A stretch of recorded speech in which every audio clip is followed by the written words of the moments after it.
These actions reveal a consistent theme. China promotes stability in rhetoric while introducing instability in practice. Its strategy relies on ambiguity, presenting itself as both neutral mediator and strategic competitor, depending on what best serves its national objectives. The risks of this approach extend far beyond Ukraine. If China continues to operate under a model of selective responsibility, the credibility of international agreements will erode. Smaller states may question whether pledges of support are meaningful, while larger powers may find it harder to build consensus around collective security.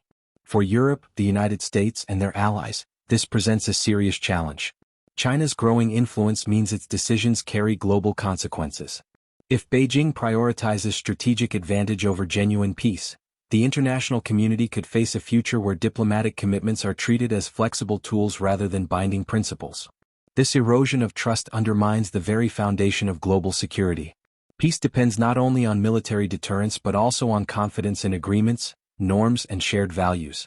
China's willingness to manipulate these principles threatens to destabilize the system upon which peace relies.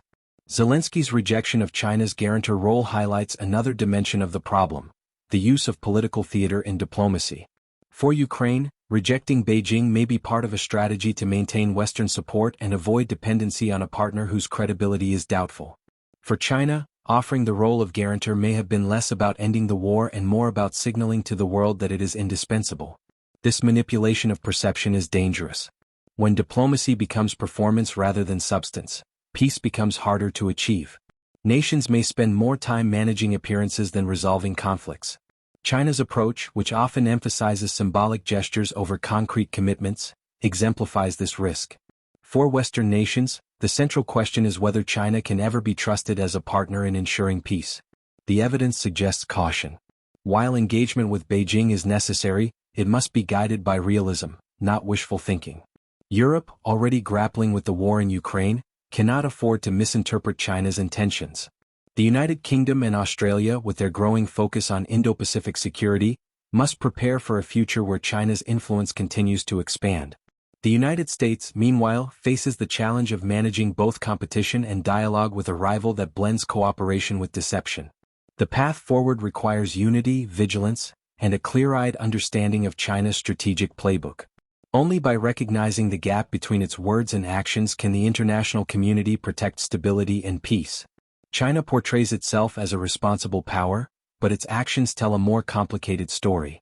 From Ukraine to the South China Sea, from Africa to Europe, it has demonstrated a pattern of selective commitments, strategic neutrality, and political manipulation. These behaviors raise fundamental questions about whether Beijing can ever serve as a true guarantor of peace.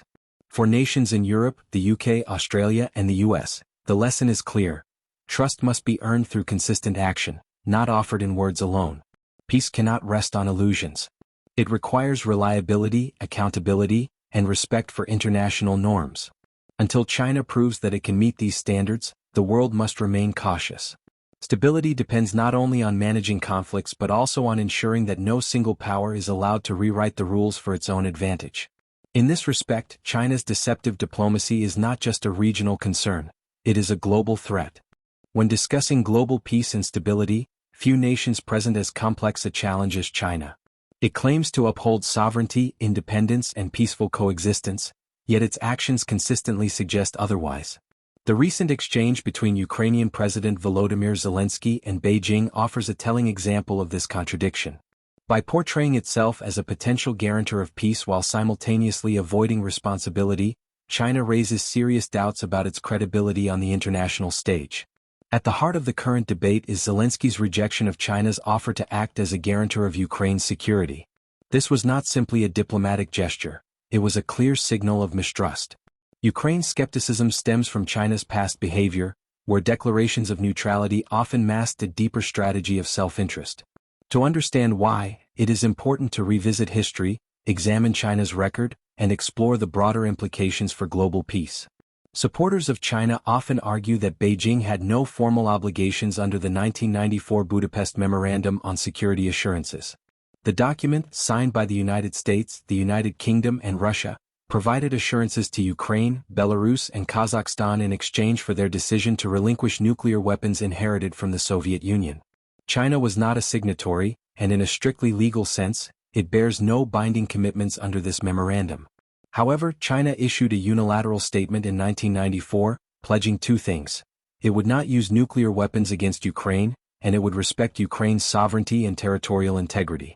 At the time, these declarations were intended to portray Beijing as a responsible power. Yet, in practice, China's behavior has been ambiguous. While it has not recognized Russia's annexation of Crimea or the independence claims of Donetsk and Luhansk, it has avoided any serious confrontation with Moscow. This selective application of principle illustrates a deeper issue. China promotes sovereignty when convenient but sidesteps it when doing so would jeopardize its strategic partnerships. China's claim of neutrality in the Russia-Ukraine conflict has become a defining feature of its foreign policy narrative. Beijing insists that it respects Ukraine's sovereignty while simultaneously maintaining close political and economic ties with Moscow. This dual approach is designed less to promote peace than to preserve China's strategic options. Neutrality, in this sense, is not a moral stance but a political tactic. By avoiding direct condemnation of Russia, China ensures continued access to Russian energy and maintains a counterweight against Western influence. At the same time, it presents itself to the global South as an alternative to what it portrays as Western double standards. This balancing act may serve China's interests, but it undermines the credibility of its promises. For countries in Europe and beyond, neutrality without accountability poses a clear danger. It allows conflicts to escalate while providing Beijing with a platform to expand its influence at the expense of stability. Ukraine's reluctance to accept China's role as a guarantor of peace is not only about the present conflict but also about past interactions. In 2021, under Western pressure, Ukraine blocked the acquisition of its aerospace company Motor Sich by a Chinese firm. This decision led to significant financial losses for China and soured relations between the two countries. From Beijing's perspective, this was an affront. From Kyiv's point of view, it was necessary to safeguard national security and align with Western partners. Since then, Ukraine has repeatedly experienced China's lack of genuine support. Beijing's refusal to condemn Russia's aggression, its symbolic mediation efforts, and even instances of diplomatic friction, such as offensive remarks directed at Chinese envoys, have convinced Kyiv that China's assurances are hollow.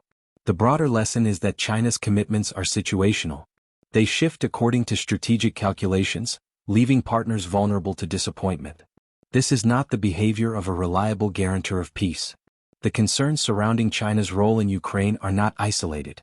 They reflect a broader pattern in its international behavior. Across Asia, Africa, and Europe, China often presents itself as a champion of sovereignty and development while pursuing policies that advance its own interests, sometimes at the expense of others. In the South China Sea, for example, China insists on historical claims that contradict international rulings. In Africa, its infrastructure investments are accompanied by debt arrangements that critics warn can undermine local sovereignty. In Europe, its economic leverage is used to influence political decisions, often blurring the line between partnership and dependency.